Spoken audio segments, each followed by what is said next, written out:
আমি আবার আমার ফটো শুনতে আমার একটু দেরি হচ্ছিল।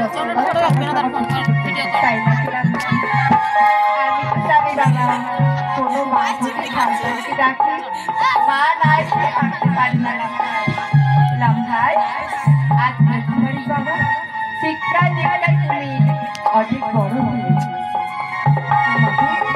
সত্য কথা, শিক্ষা দীক্ষায় আমি উত্তীর্ণ হয়েছি।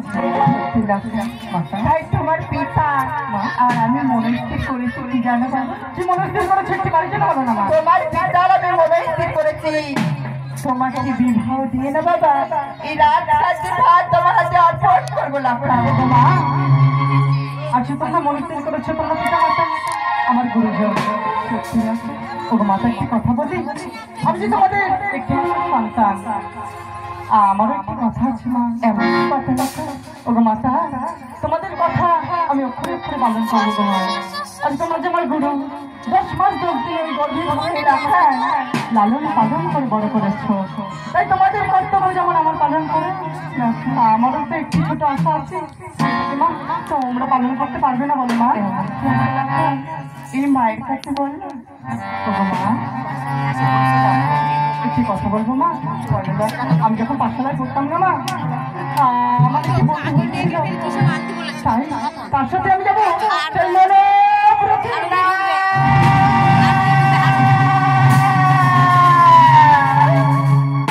মা। আমি তোর বিদায় দিতে পারবো না আমি তোর বিদায় দিতে পারবো না তোরে লেখা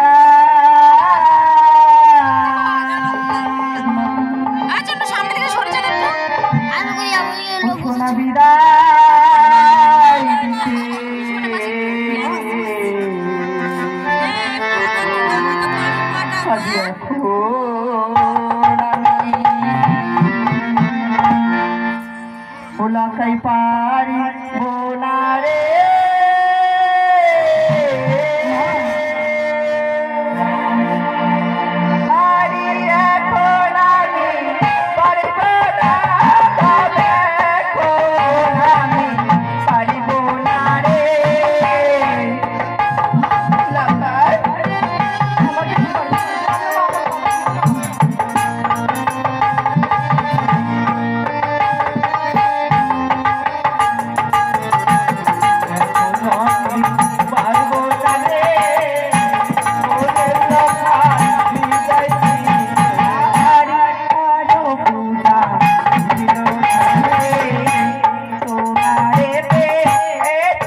হাস্যমুখী পালন করবো, কিন্তু তোকে আমি বিদায় দিতে পারবো না লক্ষাই।